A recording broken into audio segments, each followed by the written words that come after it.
The Prequel Trilogy is celebrating its 25th anniversary. Empire Magazine is giving us exclusive brand new interviews with Ewan McGregor, Hayden Christensen, Ian McDiarmid, Natalie Portman, Samuel L. Jackson, and more. The cast and crew from the Prequel Trilogy are all coming back to reminisce about their time with Star Wars. And not only that, but the Phantom Menace is being re-released to the big screen in select theaters around the world on May 3rd. So you don't have to be a genius to realize that it hasn't been 25 years since Attack of the Clones was released in 2002 or Revenge of the Sith was released in 2005. And as you can tell, they're focusing on Attack of the Clones and Revenge of the Sith on these Empire Magazine covers. It's the entire prequel trilogy that we are celebrating 25 years of because it started 25 years ago. And many of the cast and crew that we're getting interviews from were on all three movies. Ewan McGregor's Obi-Wan, Natalie Portman's Padme Amidala, and even Samuel L. Jackson's Mace Windu was in all three movies. And Star Wars is always meant to be seen on the big screen. So for a lot of the younger fans who weren't alive or were too young to go to the movies at the time of the release of the prequel trilogy, re-releasing these movies, starting with The Phantom Menace on May 3rd, allows all new and old fans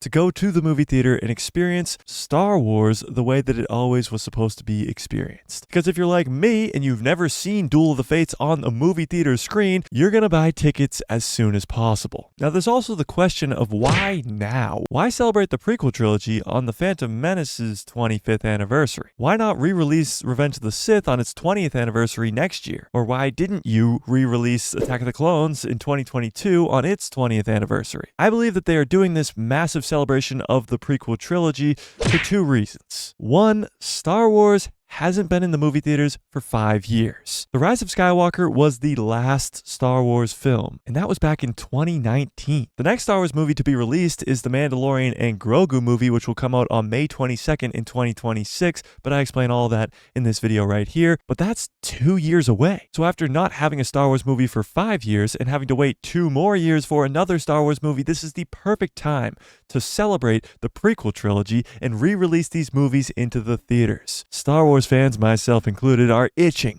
to get back into the movie theater to watch Star Wars where it belongs. And the second reason is the cast and crew. Natalie Portman has recently come out and said she wants to return to Star Wars. We've seen Ewan McGregor and Hayden Christensen return to their iconic characters of Obi-Wan and Anakin in the Obi-Wan Kenobi show just under a year and a half ago. And then again, Hayden Christensen reprised the role as Anakin in Ahsoka late last year. So these actors are around and want to continue to talk about Star Wars and their time with the franchise. So this is the perfect time where there's a giant lull in Star Wars movies to celebrate some of the best Star Wars with The Phantom Menace, Attack of the Clones, and Revenge of the Sith. So are you going to watch The Phantom Menace the way that it's meant to be seen on the biggest screen possible on May 3rd? Because there hasn't been a Star Wars movie in 5 years, and there won't be for at least another 2. And let's be honest, this poster is just amazing. But although we aren't getting Star Wars movies, there still is Star Wars content coming, with The Bad Batch being released in less than 10 days. This third and final season could see the end of many of the Bad Batch characters, but don't be left behind